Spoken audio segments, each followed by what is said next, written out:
देखने को मिलता है, जो ज्यादा भगवान का पूजा पाठ करता है वही सबसे ज्यादा दुखी होता है, जबकि कोई नास्तिक आदमी जो भगवान को नहीं मानता, कभी पूजा पाठ नहीं करता, कभी संतों का संग नहीं करता, वह सबसे ज्यादा सुखी जीवन जीता है।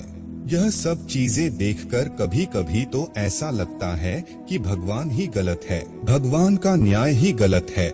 यह कोई कहानी नहीं है, ऐसा हर किसी के साथ होता है।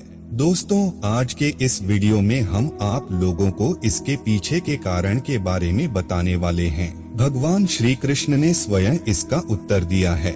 आखिरी ज्यादा पूजा पाठ करने वाले लोग दुखी और परेशान क्यों रहते हैं? इसका उत्तर भगवान श्री कृष्ण ने श्रीमद्भागवत गीता के माध्यम से बड़ी स्पष्टता के साथ बताया है। तो चलिए फिर शुरुआत करते हैं। नमस्कार दोस्तों, धर्मा वचन चैनल पर आप सभी का स्वागत है। अगर आप भी भगवान श्री कृष्ण के भक्त हैं, तो कमेंट में जय श्री कृष्णा जरूर लिखें। तो चलिए शुरू करते हैं आज की प्रस्तुति। दोस्तों, बात द्वापर युग की है, जब भगवान श्री कृष्ण और अर्जुन के बीच संवाद हो रहा था। तब अर्जुन ने भगवान श्री कृष्ण से पूछा कि हे माधव, जो लोग ज्यादा पूजा पाठ करते हैं वह ज्यादातर दुखी और परेशान रहते हैं, इसके पीछे क्या कारण है? जबकि जो लोग भगवान का नाम भी नहीं लेते, भगवान का स्मरण बिल्कुल भी नहीं करते और हमेशा गलत कार्य में लिप्त रहते हैं, उन लोगों को मैं सुखी देखता हूँ। इसके पीछे का रहस्य मुझे समझाने का प्रयास करें। तब भगवान श्री कृष्ण ने एक छोटी सी कहानी के माध्यम से अर्जुन को इसका उत्तर दिया। आइए जानते हैं उस छोटी सी कहानी के बारे में। दोस्तों, एक गुरु के दो शिष्य थे, दोनों ही पढ़े लिखे विद्वान थे। दोनों में फर्क सिर्फ इतना था कि एक भगवान को मानने वाला था और दूसरा भगवान को न मानने वाला नास्तिक था।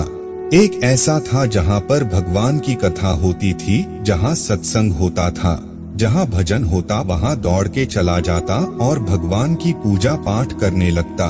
दूसरा शिष्य इन सब चीजों से काफी दूर था। वह शराब पान भी करता था, वेश्याओं के साथ गमन करता था। सारी बुरी आदतें दूसरे शिष्य में थी। एक दिन क्या हुआ, एक शिष्य शराब पीकर अनाप शनाप बोलते हुए रास्ते में पैदल चलते हुए अपने घर को जा रहा था। अचानक उसको रास्ते में पैसों से भरा एक बैग मिल जाता है। उसकी खुशी का ठिकाना नहीं रहता। वह जोर जोर से चिल्लाते हुए सबको बताता है, मुझे आज पैसों से भरी बैग की थैली मिल गई, मेरा जीवन सफल हो गया।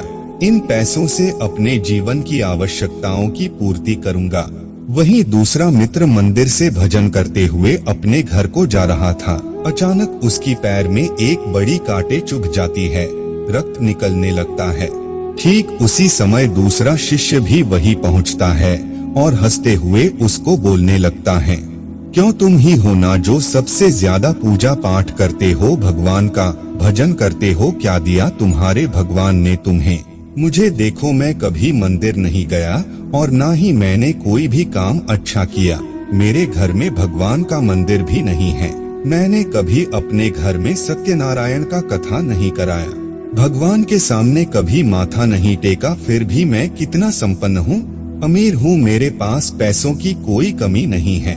सबसे ज्यादा सुखी जीवन मैं ही जी रहा हूँ। अच्छे शिष्य को उसकी बात चुभने लगी। उसने मन ही मन विचार किया, हाँ यह तो सच बोल रहा है, मैं कितना पूजा करता हूँ और वह कुछ नहीं करता, फिर भी कितना सुखी है। इतना सोचते हुए वह अपने गुरु के पास चला जाता है और यही प्रश्न गुरु से करता है। गुरुजी मुस्कुराते हुए बोले, भगवान जो करते हैं अच्छे के लिए ही करते हैं। जिसकी जैसी योग्यता होती है उसको उसी के अनुसार फल देते हैं। अब तुम्हारे प्रश्नों का उत्तर तुम जानते हो। भगवान ने तुम्हारे पैर में ही क्यों चुभाए कांटे और उसको पैसों से भरी हुई बैग क्यों मिली? सुनो, तुमने पिछले जन्म में बहुत पाप किया था, इसलिए तुम्हारी आज मौत होने वाली थी। तुम बच गए क्योंकि तुम मंदिर गए थे, तुमने भगवान की पूजा की थी, यही एक कारण है कि तुम्हारी मौत न होकर सिर्फ एक ही कांट चुभा। अब तुम्हारे मित्र की बात करते हैं। पूर्वजन्म में वह एक संत महापुरुष था, इसलिए उसकी आज किस्मत बदलने वाली थी। करोड़ों की संपत्ति का मालिक बनने वाला था। मगर इस जन्म में उसने कोई भी अच्छा काम नहीं किया, इसलिए पूर्वजन्म के फल के अनुसार उसको थोड़े पैसे ही मिले, जबकि वो अरबों की संपत्ति का मालिक बनने वाला था। भगवान को दोष देना छोड़ दो, अपने वर्तमान के समय का सदुपयोग करो, भविष्य अपने आप सुधर जाएगा। इस प्रकार उसकी आंखें खुल गई और वह फिर से अपने पूजा पाठ में लग गया। तो दोस्तों, आज के लिए बस इतना ही। उम्मीद करते हैं हमारे द्वारा दी गई जानकारी आपको पसंद आई होगी। तो मित्रों, अगर यह वीडियो आपको पसंद आई हो तो लाइक और शेयर जरूर कीजिएगा।